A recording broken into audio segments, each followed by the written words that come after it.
Baik, bismillahirrahmanirrahim. Assalamualaikum warahmatullahi wabarakatuh.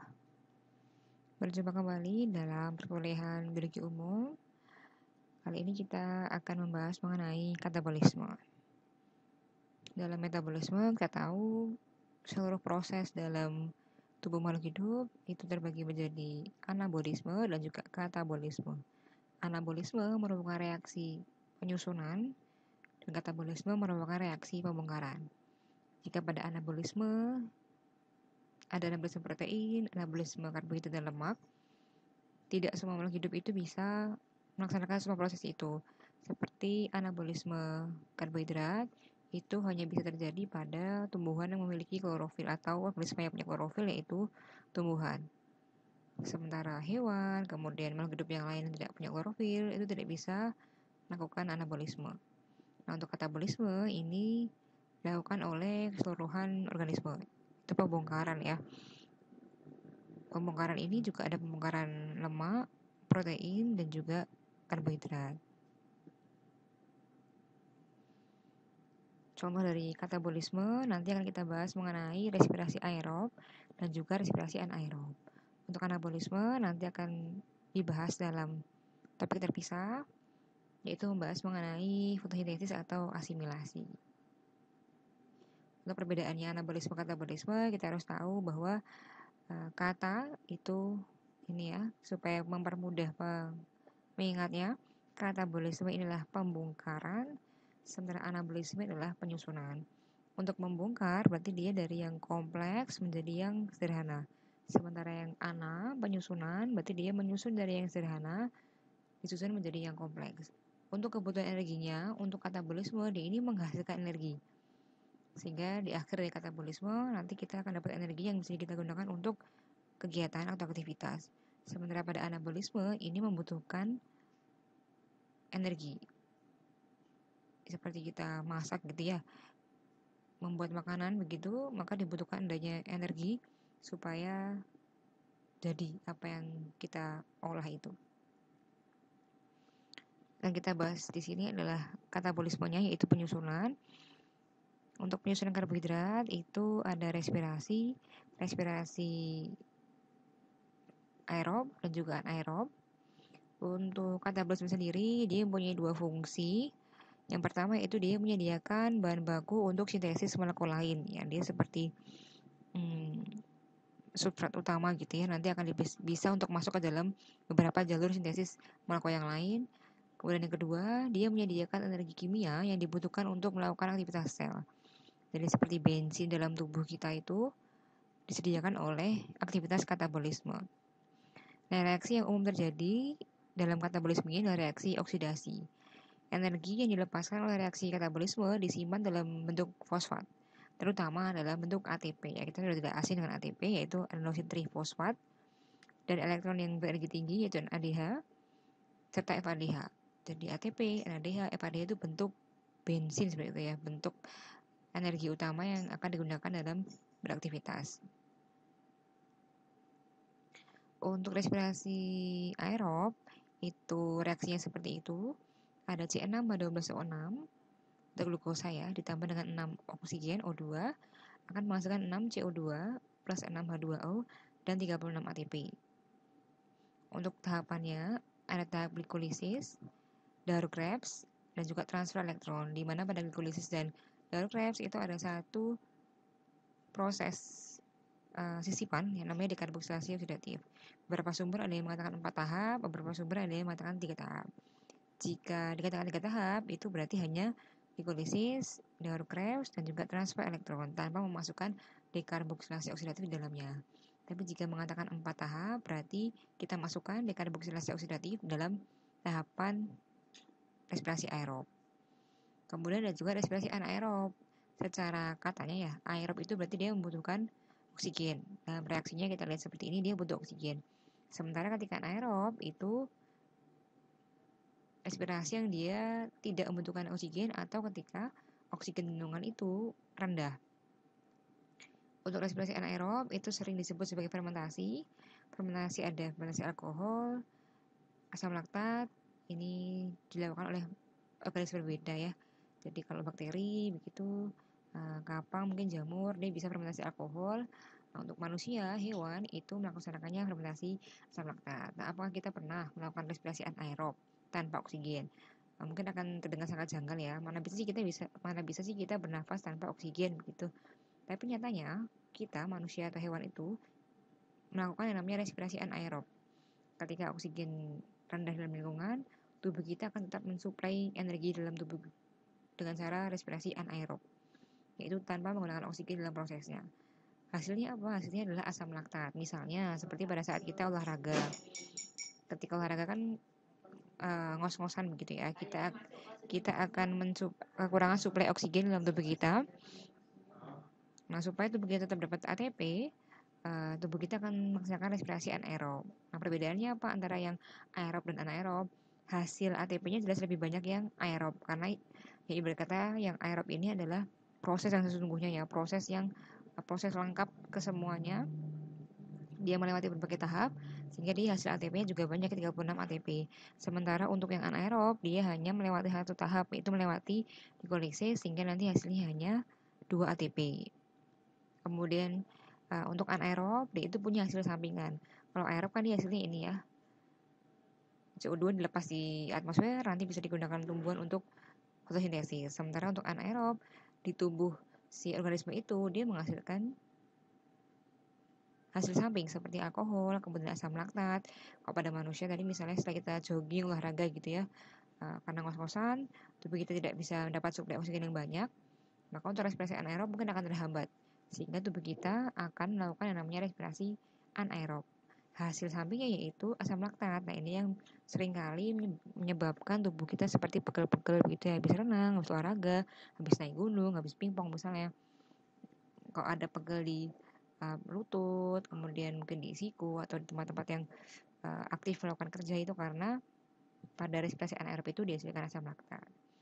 Kemudian untuk pengertian respirasi sendiri, teman-teman juga harus paham bahwa respirasi itu tidak selalu diartikan sebagai proses pengambilan oksigen kemudian melepaskan CO2 begitu ya. Itu kan pengertian respirasi secara umum atau pernafasan. Tapi untuk respirasi sendiri ini dapat dilakukan oleh sel. Jadi yang kita bahas ini adalah respirasi seluler yang terjadi dalam sel. Masing-masing sel itu bisa melakukan respirasi. Jadi masing-masing sel itu bisa melakukan semua tahap ini. Nah, tahap ini terjadi di mana? Adanya di mitokondria. Nanti kita akan bahas lebih detail masing-masing ini ada pada bagian mitokondria yang mana. Nah, pada dasarnya, respirasi adalah proses oksidasi yang dialami senyawa energi tinggi sebagai unit penyimpan energi kimia pada organisme hidup. Contohnya senyawa energi tinggi yaitu ada gula, asam lemak, itu ya yang akan dipecah menjadi beberapa molekul sederhana. Misalnya pada manusia yang kita makan kan dalam bentuk besar ya, kita makan nasi, kita makan kentang, singkong itu kan kandungannya glukosa yang besar, atau kita makan gorengan, ampela, jeroan itu kan lemak yang besar. Tubuh kita tidak bisa menyerap dalam bentuk yang sebesar itu. Makanya dibantu oleh enzim pencernaan memecah menjadi komponen yang kecil. Nah, setelah menjadi komponen yang kecil, tubuh kita akan membongkarnya dalam respirasi nanti entah aerob entah anaerob menjadi bentuk energi. Nah, karena proses ini tuh eksoterm, maka nanti energi yang dilepas akan ditangkap oleh ADP atau NADP. Jika energi itu ditangkap oleh ADP, adenosin trifosfat, maka akan menjadi ATP, adenosin trifosfat, atau ketika ditangkap oleh NADP akan menjadi NADPH. Kemudian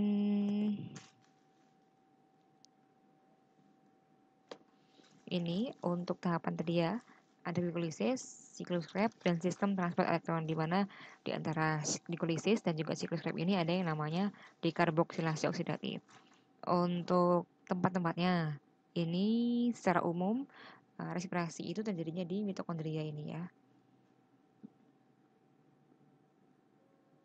Untuk yang tahap pertama yaitu glikolisis, ini terjadinya di sitosol atau sitoplasma dalam cairan sel. Apa sih itu glikolisis? Glikolisis ini merupakan ada kata gliko dan lisis di sini. Gliko kan berarti glukosa, lisis itu kan pemecahan ya. Maka glikolisis itu intinya adalah pemecahan glukosa di sitoplasma. Kemudian setelah glikolisis dia akan lanjut pada tahap yang namanya siklus Krebs. Tapi tadi ingat, sebelum siklus Krebs, dia ada satu tahap sisipan, yaitu dekarboksilasi oksidatif. Di sini sebenarnya ada satu tahapan lagi yang namanya dekarboksilasi oksidatif, tapi dia sangat sederhana, makanya seringkali tidak disebutkan dalam tahapan aspirasi. Siklus Krebs ini terjadinya di mitokondria, lebih tepatnya di matriks mitokondria. Matriks itu kan cairannya di mitokondria ini, ini matriks. Sementara yang berlaku-laku ini ada lipatan-lipatan ini adalah krista mitokondria. Kemudian untuk yang sistem transport elektron itu adanya di krista mitokondria, itu lipatan-lipatan ini. Oke, kita akan bahas satu persatu tahapannya, dimulai dengan membahas mengenai glikolisis. Untuk glikolisis tadi ini adalah pemecahan glukosa menjadi ATP dan juga asam pirufat. Glukosa yang masuk dalam reaksi glikolisis ini dia berasal dari, misalnya kalau pada manusia itu kan apa yang kita makan, karbohidrat dipecah menjadi molekul paling kecilnya glukosa. Kemudian glukosa ini nanti akan masuk menjadi prekursor awal dari glikolisis yang nanti dia menghasilkan asam pirufat, NADH, dan juga ATP. Nah, dua asam pirufat nanti mengalami dekarboksilasi oksidatif, yaitu merupakan reaksi antara dari glikolisis dengan siklus Krebs menjadi 2 asil-CoA, 2 NADH, dan juga 2 CO2. Kita akan bahas terlebih dahulu yang glikosisnya, nanti baru kita bahas mengenai yang dekarboksilasi oksidatif. Oke, secara keseluruhannya dari glikolisis seperti ini. Jika ada pertanyaan, bahan dasar glikolisis itu apa? Karena merupakan pemecahan glukosa, maka bahan dasar dari glikolisis merupakan glukosa ini ya. Glukosa ini merupakan bahan utamanya. Dia akan mengalami banyak proses sehingga nanti hasilnya ada ini NADH, ATP, dan juga asam pirufat ya. Untuk langkah-langkahnya dalam glikolisis itu dapat kita sebut untuk langkah awalnya adalah langkah dia ini investasi begitu ya. Karena pada tahapan awal glikolisis justru dia membutuhkan ATP, tidak menghasilkan. Karena panahnya terbalik ya. ATP masuk, dia mengeluarkan ADP. Karena pada tahap-tahap awal glikolisis itu justru butuh energi gitu ya, justru butuh koin berarti gitu ya. Misalnya kita bahas dalam bentuk investasi itu supaya lebih mudah untuk kita membayangkannya. Tahap-tahap awal dalam glikolisis ini adalah investasi, di mana ini rantai glukosa kan C-nya 6 seperti ini. Kita lihat dia menginvestasikan satu fosfat. Ini kan intinya diambil fosfatnya satu. Dari trifosfat menjadi difosfat, kan fosfatnya hilang satu. Sehingga menjadi glukosa 6 fosfat. Kenapa ada 6 fosfatnya? Dari yang glukosa menjadi glukosa 6 fosfat karena dia bertambah P dari ini. Dari fosfat di sini dia berpindah ke sini menjadi glukosa 6 fosfat. Kemudian dia kembali investasi kembali. Tapi untuk investasi kembali, glukosa ini dia tidak bisa menangkap 2 fosfat ya, maka dia merubah dulu strukturnya menjadi fruktosa 6 fosfat. Ini kan hanya isomerasi, dia hanya perubahan struktur saja. Jadi tetap rantainya ada 6 karbon utama di sini, kemudian dia punya 1 fosfat di ujungnya. Kemudian dia kembali lagi untuk investasi, menambahkan fosfatnya lagi jadi ATP, berubah jadi ADP. P-nya kemana? P-nya masuk ke dalam rantai fruktosa 6 fosfat ini menjadi fruktosa 1,6 bifosfat. Artinya apa? Dia punya fosfat yang nempel di rantai 1 dan juga rantai ke-6, maka namanya fruktosa 1,6 bifosfat. B kan 2, artinya fruktosa punya 2 rantai fosfat pada rantai pertama dan juga rantai ke-6. Nah, ini kita bayangkan sebagai fase di mana dia investasi. Kemudian setelahnya kita akan panen tuh. Setelah menjadi fruktosa 1,6 bifosfat, dia sebenarnya mau nambah lagi fosfat kembali, tapi bukan dari ATP, melainkan dari fosfat bebas. Ini kan P tidak ada ATP-nya karena dia ingin menambahkan dari fosfat bebas. Karena tidak bisa ditambahkan lagi, karena tangannya kanan kiri sudah penuh dengan fosfat, maka dia pecah terlebih dahulu. Dipecah menjadi fosfogliseraldehyde ini ya. Karena dia punya 6 rantai C, dipecah menjadi 2, berarti masing-masing dia punya 3 rantai C. Ini 3, ini 3, ya kan dipecah menjadi 2. Kemudian dia kembali lagi investasi.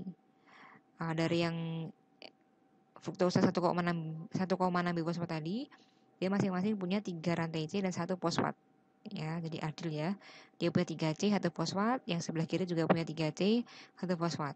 Kemudian dia investasi lagi menggunakan fosfat bebas, menghasilkan seperti ini, 3 rantai C yang dia punya 2 fosfat. Sebelah sini juga sama, 3 rantai C yang dia punya 2 fosfat. Maka namanya 1,3 bifosfogliserat. Artinya ada 2 fosfat ini pada rantai C yang 3 seperti ini, pada rantai 1 dan juga rantai ketiga. Seperti ini bentukannya. Setelah 3 kali dia investasi begitu ya, kemudian dia akan panen. Nah, panen yang pertama ini dia melepas ATP. Nah, ATP-nya dilepas begitu ya. Ini sehingga dia menghasilkan P-nya dilepas, ditangkap oleh ADP, maka dia menghasilkan ATP seperti ini. Kanan kiri semuanya sama. Salah satu P-nya dilepas, ini ya, dilepas. Jadi dia punya hasil 2 ATP ya.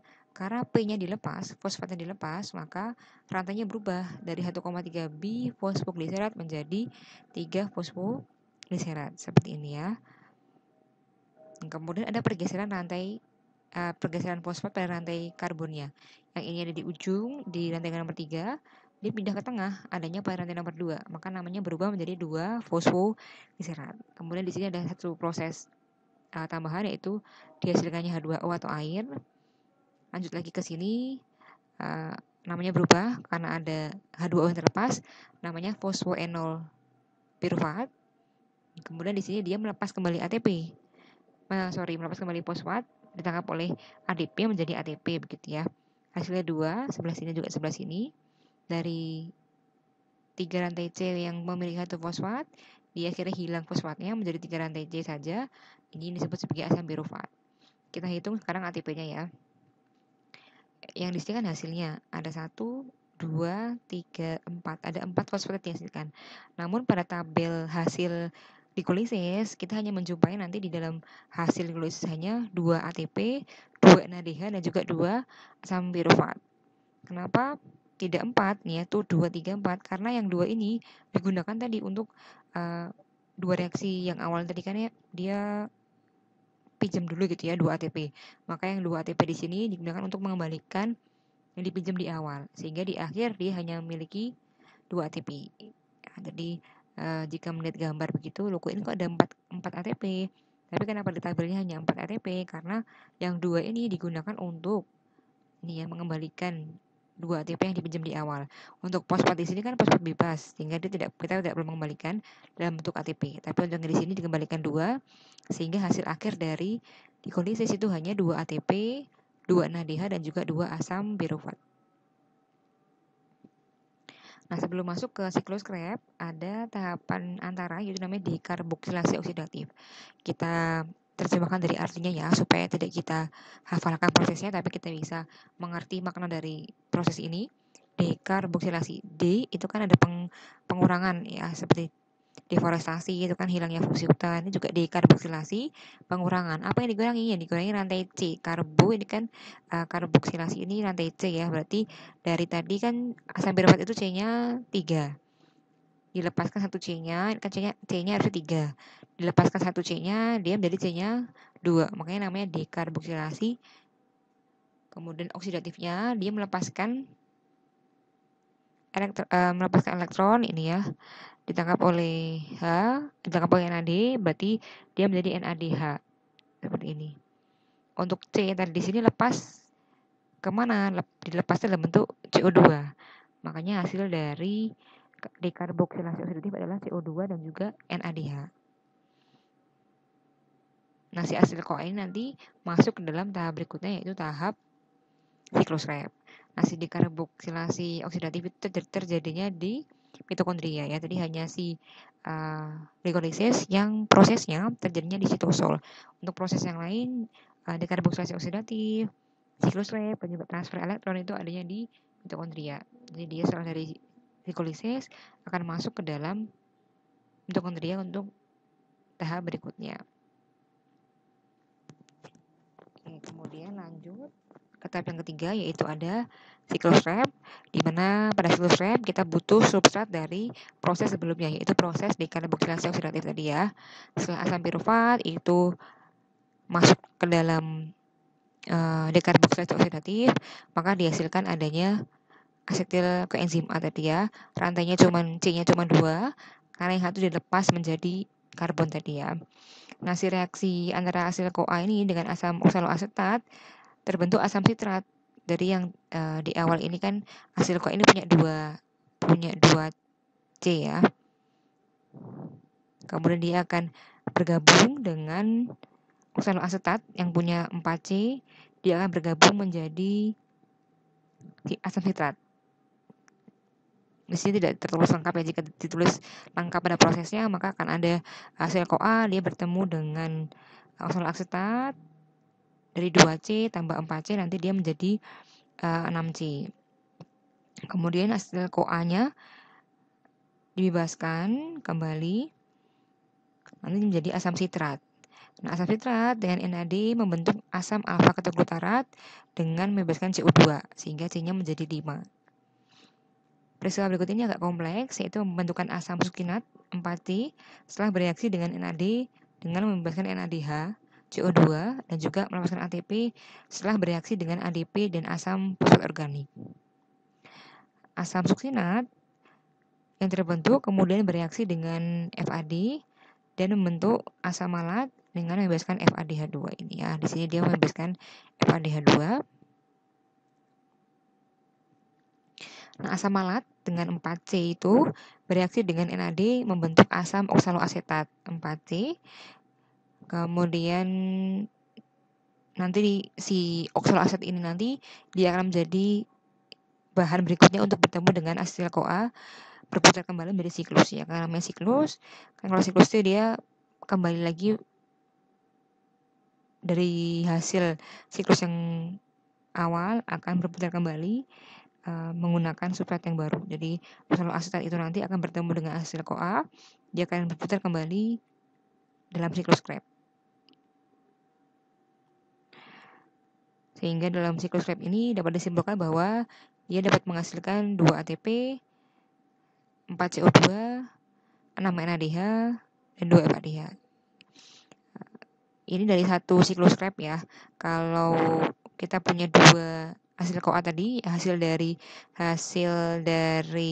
hidrolisis kan 2 asam piruvat. Nanti 2 asam piruvat masuk ke dalam dekarboksilase oksidatif, maka dapat 2 hasil CoA. Ini kan hanya gambar satu kali siklus Krebs. Harusnya ada 2 siklus Krebs ya, karena kita punya 2 hasil CoA, maka ada 2 siklus Krebs. Di sini kita lihat ada 3 NADH, 1 ATP, 1 FADH. Kemudian ini 1 CO2. Harusnya di sini ada lagi 2 CO2 ya. Maka jika dikalikan 2 karena ada 2 substrat, maka ada 2 kali proses menjadi 2 ATP, 4 CO2, 6 NADH dan juga 2 FADH.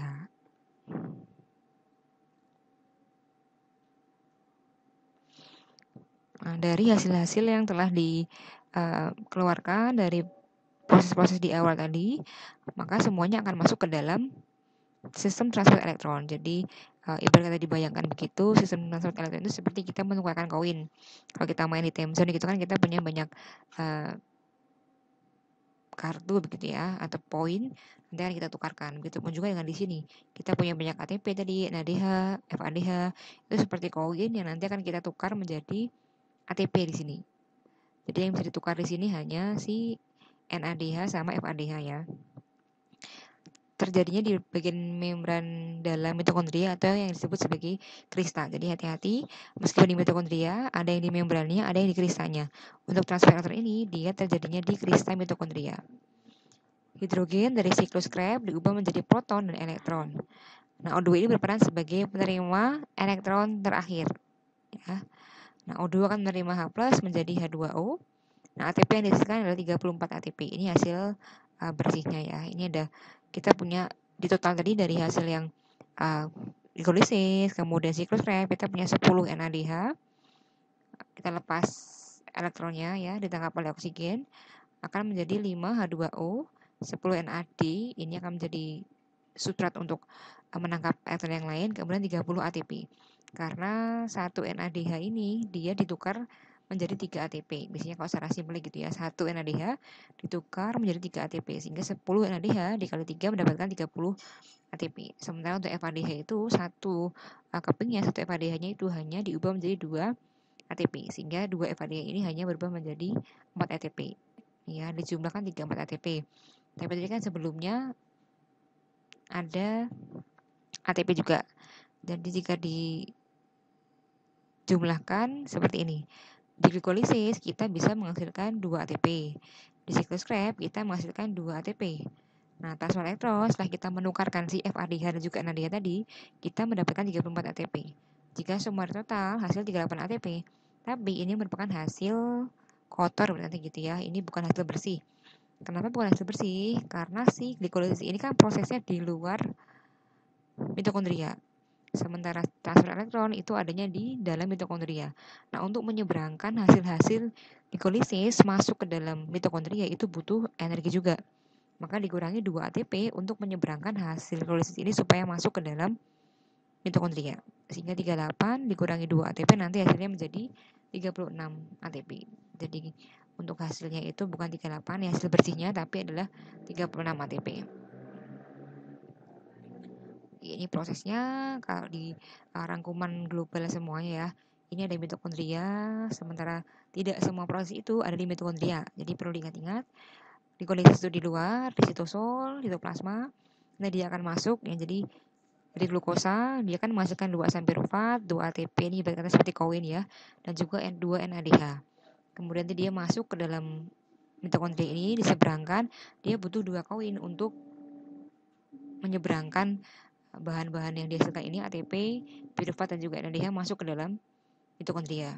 Kemudian di sini lanjut pada tahap dekarboksilasi oksidatif tadi ya. Dekarboksilasi berarti pengurangan rantai C dilepas dalam bentuk CO2. Kemudian pada hasil CoA ini akan masuk dalam siklus Krebs. Seperti ini. Inilah hasil-hasilnya. Hingga tahap paling akhir yaitu ada tahap transfer elektron. Nah, yang dimana transfer elektron ini terjadinya pada membran dalam mitokondria dan berakhir setelah elektron dan H plusnya bereaksi dengan oksigen yang berfungsi sebagai akseptor terakhir. Jadi kalau ada pertanyaan, apakah akseptor terakhir dari elektron pada transfer elektron ini? Jawabannya adalah oksigen. Ya, dia menghasilkan H2O. Nah, ATP yang dihasilkan ini tadi 32 ATP, kemudian baru ditambah dengan hasil-hasil ATP dari tahap-tahap sebelumnya. Reaksinya kompleks, tapi yang berperan penting adalah si NAD dan juga FADH tadi ya, dalam transfer elektron tadi, bahwa satu NADH itu akan menjadi 3 ATP, dan satu FADH itu menjadi 2 ATP. Ini sementara ini kesimpulan dari seluruh proses respirasi, antara prosesnya, tahapannya, substratnya dan juga hasilnya. Jangan sampai tertukar ya, tidak perlu dihafalkan, tapi kita perlu memahami esensi dari masing-masing prosesnya. Glikolisis, maka ada pemecahan gliko kan itu glukosa, proses pemecahan sehingga pemecahan glukosa tempatnya di sitoplasma di luar dulu ya. Apa yang dibutuhkan dalam proses ini yaitu glukosa sebagai bahan dasar. Hasilnya tadi 2 asam pirufat, 2 ATP, 2 NADH. Jelas ya, asam pirufat tadi merupakan hasil akhirnya, ATP tadi hasil dari investasi tadi ya, dan NADH itu hasil sampingan dari pelepasan elektron. Lanjut ke tahap peralihan, ada dekarboksilasi oksidatif, pelepasan karbon dan juga elektron. Untuk karbon dilepaskan, maka dia mengurangi jumlah C-nya dari asam pirufat hasil glikolisis tadi masuk ke sini, sehingga substratnya adalah asam pirufat. Dia menghasilkan 2 asetil CoA, 2 NADH dan juga 2 CO2. Hasil dari dekarboksilasi oksidatif ini, 2 asetil CoA ini akan masuk ke dalam tahap berikutnya yaitu tahap siklus Krebs. Tempatnya sama, tempat terjadinya proses ini yaitu di matriks mitokondria juga sama. Substratnya yaitu asetil CoA hasil dari dekarboksilasi oksidatif ini. Kemudian dia lanjut menghasilkan 6 NADH, 2 ATP, 2 FADH dan juga 4 CO2. Tahapan terakhir dari seluruh tahapan respirasi aerob adalah transport elektron. Nah, pada transport elektron ini dia terjadinya di kristal mitokondria. Dia menukarkan ini ya. Kan di sini ada 2 NADH, di sini ada 6 NADH, ada 2 NADH, berarti kita punya 10 NADH, 2 dari glikolisis, 2 dari dekarboksilasi oksidatif, dan juga 2 dari 6 dari siklus Krebs. Maka kita punya 10 NADH, dan kita punya 2 FADH dari siklus Krebs ini. 10 FADH 2 NADH ditukar dalam transfer elektron menjadi 4 ATP, sementara 10 NADH ditukar menjadi ATP dalam transfer elektron menjadi 30 ATP. Jadi total adalah 34 ATP, dan juga H2O ini hasil dari transport elektron ya. Bahan dasarnya adalah NADH dan FADH dari beberapa tahap sebelumnya. Nah, ini masih rangkuman kesimpulan dari semua proses dalam respirasi. Di sitoplasma tadi secara ringkas diubah seperti ini. Glukosa dipecah menghasilkan pirufat dan juga ATP. Dan juga ada NADH tadi ya. Kemudian masuk sebelum ke siklus Krebs dihasilkan terlebih dahulu asetil CoA dari proses dekarboksilasi oksidatif. Ini hasil sampingannya ya, 2 NADH. Di sini juga dihasilkan 2 NADH. Di siklus Krebs dihasilkan 6 NADH dan juga 2 FADH. Di mana NADH dan FADH ini yang akan masuk dalam transport elektron menghasilkan 34 ATP ditambah dengan 4 ATP di sini 36, tapi tadi dikurangi 2, jangan lupa dikurangi 2 untuk menyeberangkan elektron menjadi 36 ATP. Jadi hanya 36 ini yang hasil bersihnya. Nah, selain respirasi aerob juga ada respirasi anaerob. Di mana pengertiannya untuk respirasi anaerob ini reaksi yang tanpa oksigen. Kapan terjadinya? Ketika memang tidak ada oksigen ataupun oksigen dalam lingkungan itu rendah. Kalau pada manusia misalnya ketika kita olahraga gitu ya, kita kan akan ngos-ngosan. Tidak bisa kita bernafas normal seperti kita santai begitu mengambil banyak oksigen untuk kita bernafas, tapi kita hanya bisa mengambil nafas yang singkat-singkat karena ngos-ngosan tadi ya. Makanya tubuh kita akan beradaptasi dengan melakukan respirasi anaerob. Tapi untuk beberapa golongan bakteri dan juga jamur mungkin untuk proses fermentasi ya yang kita kenal sebagai fermentasi itu kan tidak butuh adanya oksigen. Justru ketika kita ingin memfermentasikan sesuatu produk itu harus kita tutup rapat. Kalau sering dilihat atau kita berlubang-lubang justru tidak akan menjadi fermentasi yang sempurna. Fermentasi itu terjadi karena tidak ada oksigen sehingga si bakteri ataupun kapang itu atau jamur itu akan melakukan yang namanya respirasi anaerob. Ini beberapa perbedaan antara respirasi aerob dan juga anaerob. Untuk yang non anaerob ini organ yang kekurangan oksigen. Jadi terjadi ketika organ itu kekurangan oksigen, kemudian akar tumbuhan yang terendam air, biji berkulit tebal yang sulit ditembus O2, sel-sel ragi dan bakteri anaerobik. Sebenarnya respirasi yang anaerob itu tidak memerlukan oksigen bebas, menggunakan asam pirufat, menghasilkan asam laktat, dilakukan oleh organ yang kekurangan O2, menghasilkan 2 molekul ATP, dan juga tahapannya lebih sederhana.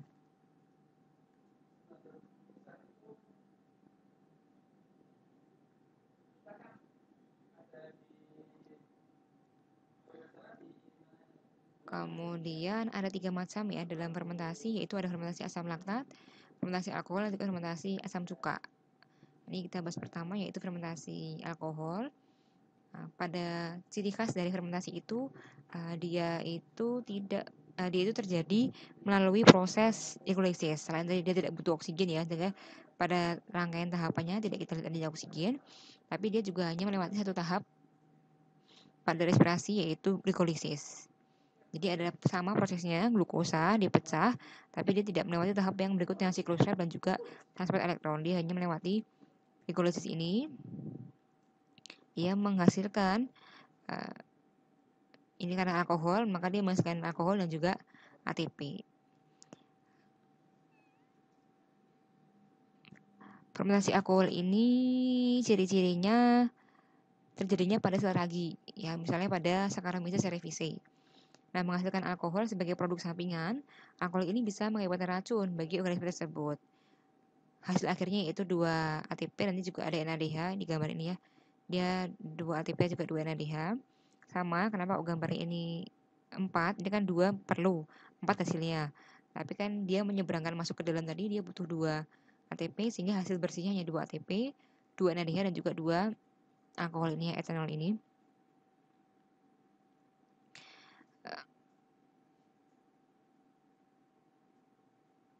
Ini misalnya pada jamur ragi seperti itu ya, dia tuh akan menghasilkan alkohol. Kemudian untuk fermentasi asam laktat, dia merupakan proses fermentasi yang menghasilkan asam laktat. Atau bisa kita sebut sebagai asam lelah ya, karena terjadinya biasanya ketika kita setelah olahraga, kemudian pegel-pegel seperti itu, makanya kita nyebutnya sebagai yang asam lelah karena dia menyebabkan ketidaknyamanan dalam tubuh kita. Sama, dia akan menghasilkan juga 2 ATP ini ya, dan juga 2 asam laktat. 2 ATP ini adalah energi yang akan digunakan, dan di sini ada asam laktat. Si fermentasi asam laktat ini terjadinya pada misalnya pada manusia, pada hewan tingkat tinggi itu bisa melakukan yang namanya respirasi asam laktat ini. Hasilnya 2 ATP, tapi tadi ya dia punya hasil sampingan yaitu asam laktat yang dia bisa mengakibatkan napas tersengal-sengal, pegal-pegal seluruh tubuh. Makanya kalau habis olahraga kita perlu pijat gitu ya, atau menggunakan koyo atau apa supaya untuk menghilangkan si asam laktat ini. Ini perbedaan antara fermentasi alkohol dan juga asam laktat ya. Sama-sama di awal dari glukosa, kemudian tahapnya glikolisis ya, dari 2 asam pirufat, ada 2 ATP dan juga NADH di sini, tapi bedanya hasil sampingnya berbeda. Untuk asam laktat ya hasil akhirnya asam laktat. Untuk fermentasi alkohol hasil akhirnya ya alkohol. Jadi perbedaannya pada hasil sampingannya ini. Setelah glikolisis dia mengalami proses yang berbeda. Nah, organismenya kan juga beda. Yang ini tadi pada manusia, pada hewan tingkat tinggi, tapi kok pada fermentasi alkohol ini pada jamur, bakteri gitu ya. Oke, mungkin sebelum menuju ke katabolisme yang lain, untuk selain fermentasi alkohol dan juga asam laktat, satu lagi sebenarnya ada lagi fermentasi asam cuka. Ciri-cirinya yaitu jadi pada bakteri asam cuka, substratnya etanol. Jadi di sini setelah fermentasi alkohol ini dia akan lanjut lagi. Tidak hanya etanol, tapi dia akan lanjut lagi ke proses berikutnya, dia akan menghasilkan asam cuka. Nah, dia dihasilkan energi 5 kali lebih besar daripada fermentasi alkohol yaitu 10 ATP. Tapi kan dia jarang, makanya jarang dibahas. Bisa dibahas mengenai fermentasi alkohol dan juga fermentasi asam laktat. Tapi sebenarnya ada juga fermentasi namanya asam cuka, dari mana setelah fermentasi alkohol ini dia lanjut kembali ke fermentasi asam cuka.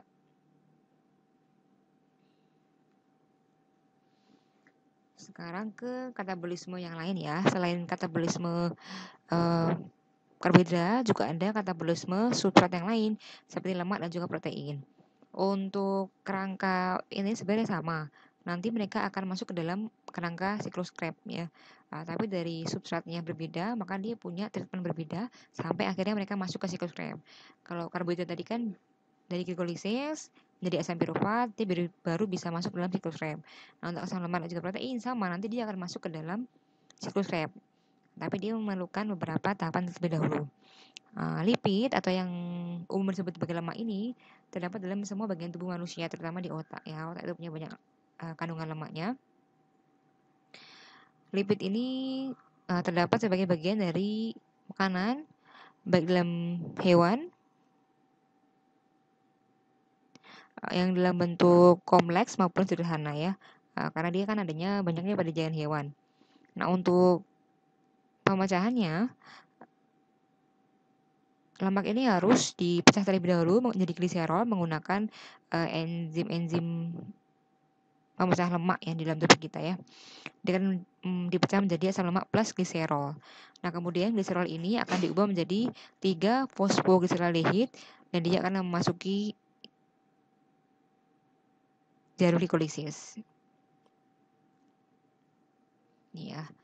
Di lemak yang besar itu nanti harus diubah dulu menjadi gliserol dan juga asam lemak.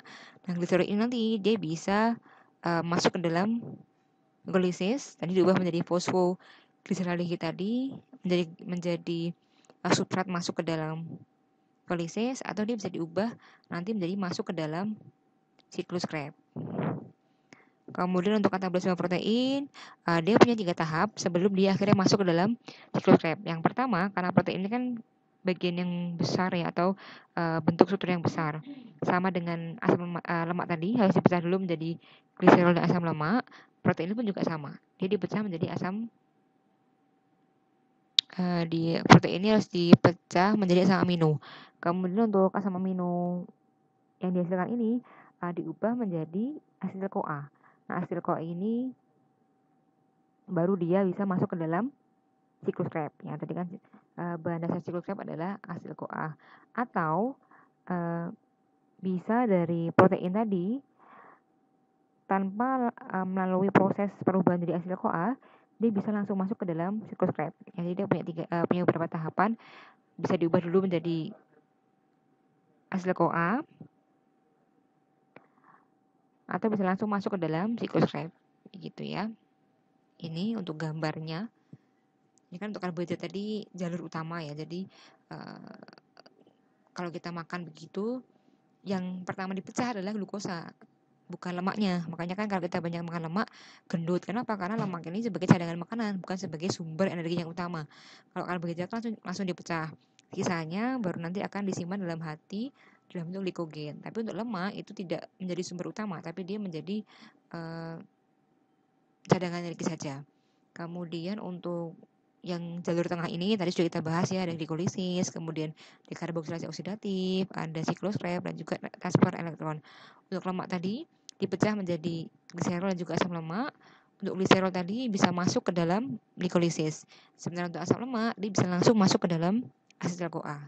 Untuk protein tadi dia bisa kita ubah dulu menjadi asetil CoA atau dia bisa langsung masuk ke dalam siklus Krebs di sini. Jadi mempunyai banyak cabang-cabang dalam prosesnya, tapi intinya si rangka utama pembuatan ATP itu ada dalam kerangka pemecahan karbohidrat seperti ini ya. Jadi energi utama itu karbohidrat, sementara protein dan lemak itu hanya cadangan energi saja. Bedanya untuk yang lemak ini jika berlebihan disimpan ditimbun ya dalam bawah jaringan kulit sehingga nampaknya akan gendut. Tapi kalau yang protein ini jika berlebihan dibuang, tidak disimpan. Makanya kalau yang diet begitu kan bagusnya protein. Buah, sayur yang mengandung protein itu bagus untuk diet karena dia tidak disimpan dalam tubuh tapi dibuang.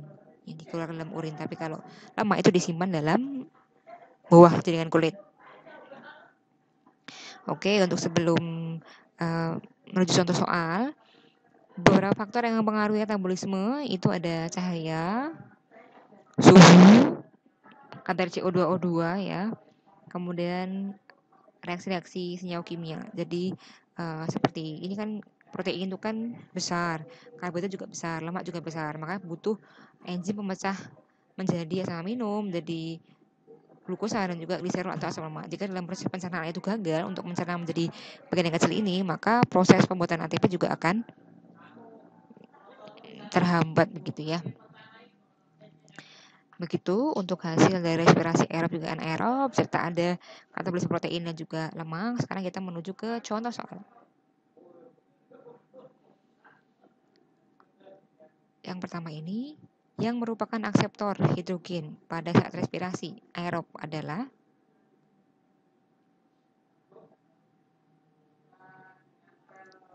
untuk soal seperti ini bisa ya ininya optionnya ada 1, 2, 3, 1, 3, 2, 4, dan 4 saja. Akseptor hidrogen itu artinya yang menangkap H+ ya pada respirasi anaerob adalah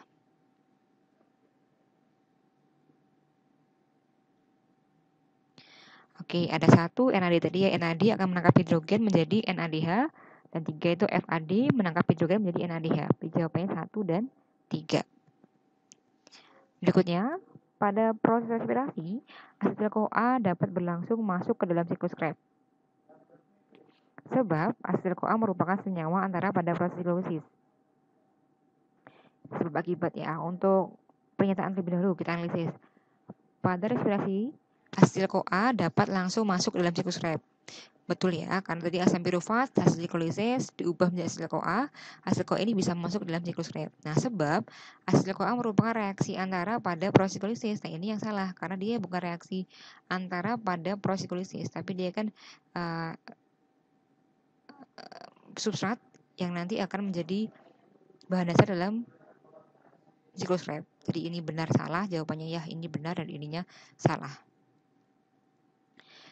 Berikutnya, bila dalam tahap siklus Krebs dihasilkan 8 NADH dan juga 2 FADH, maka setelah melalui siklus transport elektron akan dihasilkan berapa ATP ya? 8 NADH. Satunya kan jadi 3. 8 kali 3 24, kemudian 2 FADH itu akan menjadi 4 FADH, berarti 24 ditambah dengan 4 adalah 28. Begitu ya. Berikutnya, pada proses respirasi sel, tahap yang paling banyak menghasilkan ATP adalah apakah hidrolisis, ataukah siklus Krebs, ataukah rantai transfer elektron, ataukah oksidasi asam pirufat, dan atau E, oksidasi asetil CoA. Manakah yang merupakan proses yang paling banyak menghasilkan ATP? Oke, jawabannya adalah yang C, transfer elektron. Kenapa? Karena kan di proses-proses yang lain tadi kan hasilnya FADH, NADH, ataupun ada ATP cuma 2 gitu ya.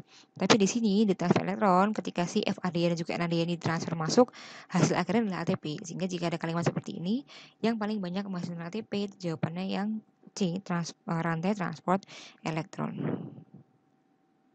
Yang berikutnya, apa yang terjadi pada oksigen selama transport elektron dalam respirasi? A.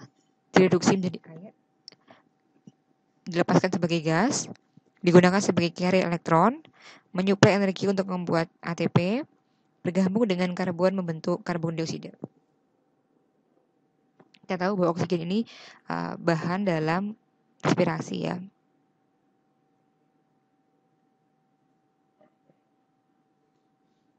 Jawabannya adalah dia direduksi menjadi air karena hasilnya O2 tadi sebagai akseptor elektron terakhir dia menghasilkan H2O atau air ya.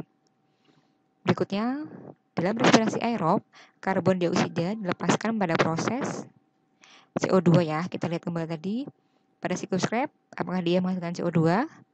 Dihasilkan. Pada transfer elektron, apakah dihasilkan CO2? Tidak ya, dia hanya menghasilkan ATP ya. Kemudian pembentukan asetil CoA, apakah dihasilkan karbon dioksida? Dihasilkan, karena kan dia melepaskan satu karbon. Glikolisis, apakah menghasilkan karbon dioksida? Tidak ya, abaikan saja nomor ini tidak urut ya. Berarti yang menghasilkan karbon dioksida adalah saat siklus Krebs dan juga pembentukan asetil CoA. Oke, tahapan proses respirasi yang paling banyak menghasilkan ATP adalah transfer elektron. Tadi benarnya pernyataan ini ya. Sebab akseptor terakhir ion hidrogen pada transport elektron adalah oksigen. Betul, ini betul, tapi tidak saling berkaitan, maka jawabannya yang B ya, benar-benar tapi tidak saling terkait. Proses yang digambarkan pada persamaan berikut, ada glukosa, menghasilkan asam laktat dan juga ATP, paling mudah. Proses apakah ini dalam keseluruhan rangkaian respirasi ya? Ini merupakan tahapan dari glukosa dipecah menjadi asam laktat dan juga ATP. Fermentasi ya, karena dia fermentasi asam laktat, dihasilkannya adalah asam laktat, maka dia fermentasi. Tapi jika ada lebih detail, maka harusnya dia fermentasi asam laktat. Berikutnya, jenis respirasi yang dilakukan oleh Saccharomyces atau hamir adalah ataukah A. respirasi aerob, ataukah B. respirasi anaerob, ataukah C. respirasi alkohol, ataukah D. fermentasi asam laktat, ataukah E. proses menghasilkan peroksida. Sudah kita bahas tadi ya bahwa bakteri ini akan menyebabkan yang namanya respirasi anaerob yang B. Berikutnya, fermentasi yang menghasilkan zat antara berupa CO2 adalah fermentasi alkohol, fermentasi asam laktat, fermentasi asetat, aspartat, atau cuka. Jawabannya adalah fermentasi alkohol ya, dia menghasilkan senyawa CO2 dalam hasilnya. Oke, begitu untuk keseluruhan proses dari katabolisme. Nanti jika ada beberapa hal yang ingin didiskusikan, bisa kita diskusikan lebih lanjut. Untuk materinya saya cukupkan terlebih dahulu. Sekian dari saya. Terima kasih atas perhatiannya. Mohon maaf jika ada yang terlewat atau kurang jelas ya. Sekian dari saya. Wassalamualaikum warahmatullahi wabarakatuh.